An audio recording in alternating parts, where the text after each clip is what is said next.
Ashama harka fuunee akkam jirtanii kabajamtootaa fi jaalatamtoota chaayinaa laayyaan toosallaa jiru jalatti argamtan nagaan koo bakka jirtan isin qaqqabu baga jiraatanii baga eeggamtanii yoo eegdan isin jechuun jaaladha. Egaa ka odeeffannoo yeroo darbee waa'ee manaatti wal qabatee wanta irratti waggaa jiraatee isinii fanneessa jedhe irratti iddootti argamee waanan taajjabe waanan ija kootiin argeerra isinii qooduudhaaf kara keessan dhufeetoo jira. Viidiyoo kana laayik sheer gochuun dagatinaa warroonni chaanaala keenya faarota tan garaatan immoo subscribe godhuun maatii keenya ta'achuun gabanumaan affeerraa kooda. Warroonni viidiyoo kana obsaan dhaggeeffattan mudannoo guddaa kanarraas ni barattan jedhee tayyaada. Akkasuma immoo hawaasa ofii qurra keessa jiruu fi rooba keessa yeroo kana jiruufis immoo rabbii waliif kadhachuun dirqama isiniin jechuun jaaladha. Mana galla malee yaanni keenya waa'ee isaanii jechuudha. Achi deemee namoota akkamii akkan argee fi wanta baay'ee laphee namaa buusu danuun ni jiru.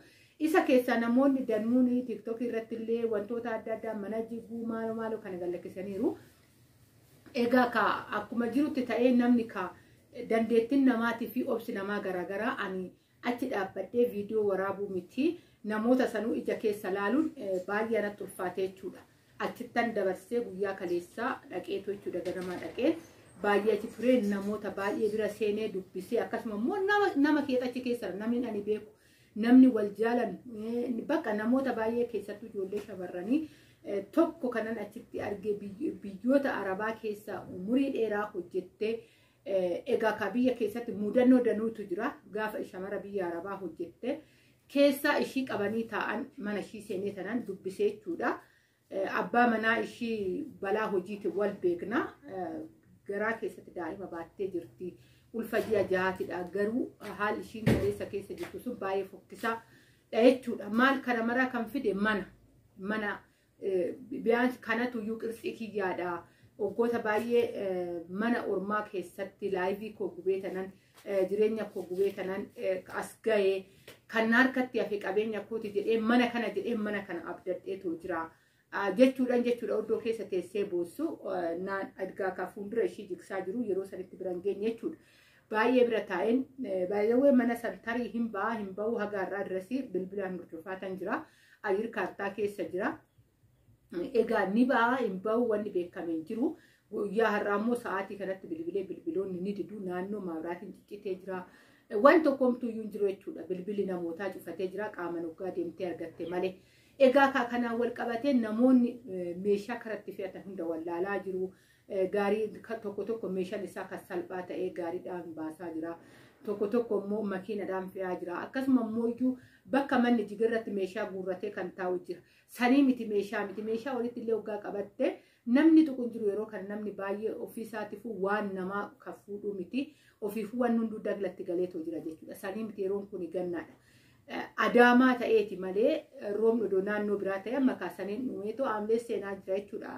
Akka biyya keessatti yeroo ganna wal qixaati. Ganna sirriitti roobuudha jechuudha. Garuu galata isaa gara tokkoon gargaarsa kan arganne rooba qaqqabatee jira. Roobni roobeen beeku sammuna sana jechuudha.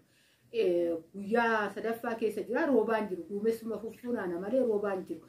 Malee uummanni kunuu maal keessa bula? Meeshumti kun meeshaalee walitti qabamee sharaa wayiillee tuffisuu danda'a. Uummanni hoo namni daa'ima dhabeen jiru. Naannoo nama taate kan namni daa'ima dhabeen jiru. Daa'imatu jira. Nama dadhabaatu jira. Kana hundatu jira jechuudha. Meeshaan namootaa urfatti yaa'itu jira.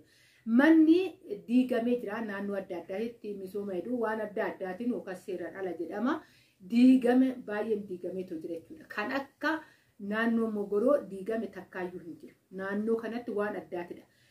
Akka viidiyoo waan xiqqoo waraaban maaliif viidiyoon dhoorkadhaa ati bilbilaayyuu ol fuutee achitti waggaa bilbiltu rukuttaanis ni jira. Tariitii immoo namni akka dhokatee waraabuu ni danda'an immoo isa odoo waraabee isaan osoo hin ta'in sodaa isaanii osoo hin ta'in namoota baay'ee bira taa'ee tan dubbise waan ta'eef bakka oddoo adda addaatti waraabuu nan danda'a. Yaani eenyu kanaan waraabu. Viidiyoo kana waraabee gallakkisuu wallaaleetti miti guyyaa kaleessa. Haamlumaan qabdu bilbila gadi fuutee viidiyoo kana waraabuuf. Asii namni boo'aa, asii nama mudhii hidhate erga guyyaa eeggaddaatii masoobiin isaanii alaa, meeshaan bukoon isaanii alaa, namni nyaata yaadatu hin jiru, namni dhugiitii yaadatu hin jiru, namni tokkorra jiraatee koottaa nyaadhaa jedhee nyaata qopheessu hin jiru. Akka guutumaan guututti jechuudha kan diigamaa jiru. Kanaafuyyuu baay'ee rakkisaa akka ammoo miidiyaa irratti afarfamu kanaa miti. Uummanni irra ga'ee baay'ee rakkisaa fi baay'ee haala keessaa bahuu dhabuudha jechuudha kan keessa jiran. Kanaafuyyuu tariiti rabbi guyyaa fidee hookaniin maatii kana abbootan takka'amee kaasaa argatan ta'e akkasumatti itti fufa ta'e wanni beekamu tokko homtuun jiru.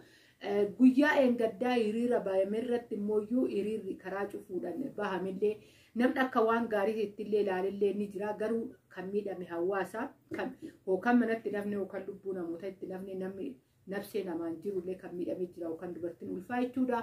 Akkasuma namoonni mana yaalaa jiran ni jiru. Namoonni lubbuun isaanii darbe ni jiru. Kuni hafee jira jechuudha. Kan lubbuun jiru garuu kara fe'ettillee socho'ee kara firaatittillee hirkatee yookaan kiraallee argatee guyyaa dabarfata. Yeroo akkanaa kana lubbuun namaa moggaa badu caalaa kan nama badii lama namatti ta'u homtuuyyuu hin jiru sinin jechuun jaaladha.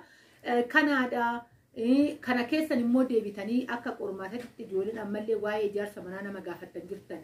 Anayyaan tosallaa haamlee maaliitiin waa'ee ijaarsa manaa masinitti maali? Ijoolleen nan taajjabe ijoolleen baay'een gaafachaa kun waa'ee bulkeetti kun immoo naannoo kanaatti irratti bituu henna jedhu kun kaan jedha. Filiis ani waan akkanaa keessummeessuu hin danda'u sa'aatii kanatti. Ani kan ala ciisanii too jiru koo obboleewwan kootidha barhaadha kootidha namni meeshaa walitti sabasabatee urufa keessa ciisaa jiru jechuudha. Anarra xaaraa kana keessan seenaatoo jira. Buru waan an ta'u beeku sa'aatii kanatti gana waa'ee mana ijaarsa keessanii waa'ee michootii keessanii an dubbachuu hin danda'u sa'aatii kanatti. Ani ofii kiyyaafuu aareen jira jechuudha. Kan nama akkasii keessummeessuu hin danda'u dhuftanillee sagalee naaf hin qabina. Warroonni akkasii sun jechuudha. Isin nama qormaatatiidha malee nama sirriitii miti. Namni sirrii waa'een obboleettii keetii maasin dhimmansiisne waa'een obboleessa keetii meeshaa uffatte guuree ijoollee wajjin dhagaa boraafatee too mana diigamaa keessa ciisaa jiru kan si yaaddechine waa'ee ijaarsa mana keetii silaa yaadachise. Eessa dhaqxa fuulduratti? Eessa si jalaa dhaqa qarshii keen ol kaawwattu? Namni akkanaa kun ani dhugaa sammuun isaa guutuudha jedhee too yaadu. Kana jechuudha dhugaa baay'ee naari'an namoonni odoo kanarra jirru odoo akkasitti uummanni waliigali bakka fe'atu dhabee mana diigame irratti namni ganaan isa bira hin ga'in bakka diigametti meeshaa walitti qabatee sharaatti uffisateetoo jira. Hurufa galaa jechuudha namni kun walumaa galatti. Manni jiru hurufa gala meeshaa bira ciisa kaa gatee bakka dhaquun qabu. Roobni odoo gadi deebi'ee roobni rooba. Waa'een isaa kan si yaaddechine waa'een dhimma namaa kan si yaaddechine waa'ee kee amma chaachattu maalati nama akkamiitidha. Nama akkamiitidhaati argaa jirta. Indoom karaa tiktookiitiin ijoolleen baay'een viidiyoo gallakkisanii jiru. Akkuma isiniin jedhe ani humna akkasiin qabu. Ani baay'ee bakka san ga'ee kanan dhagairra bakka san ga'ee baay'ee lapheen kun cabe guyyaa kaleessaa jechuudha. Yoo argitan namoota namni meeshaa guuruu caalaa wanti hundi bitaa kan itti gale caala. Meeshaa gad jedhee fuudhu abbaan mana dhugaa boo'uun alatti jechuudha. Mudhii hidhatee akka namni jalaa du'eetitti boo'uudhaan alatti maaliif kan mana fakkaatu lafa kanarra homtuu hin jiru waan ta'eef warroonni akkasii kun sammuu keessanitti deebi'a. Sammuu keessanitti deebi'a yaadaa dur yookaan immoo warroota akka keessanii waa'ee namaa dhimma hin qabne bira dhaqaa wal gaafadha. Nama karaa keessummeessuu hin danda'u obsa akkasiitti illee hin qabu. Dhugaan akkanatti illee dubbadheen beeku baay'ee naari. Maaliif waan ta'aa jirtan arganirtan manni bakka baay'eetti Finfinnettis diigamee jira. Adaamattis bakka baay'ee birraa darbe diigamee jira. Akka kan naannoo kanaa ta'e tokkoyyuu hin jiru. Dimshaasha walumaa galatti jechuudha. Kallattii lamaaniin karaa gamanaan kallattii lamaaniin lafti deebi'ee lafa qonnaa ta'e. Inni kun kan si yaaddechine sanuu yeroo kana yeroo gannaa kana kan kana ta'e kan si yaaddechine waa'ee ijaarsa mana keetii kan nama gaafattu kuni ani hin beeku. Kanaafuyyuu kanaadha. Isiniin jechuun jaaladhaa egaa nagaa naa taa bakka jirtan.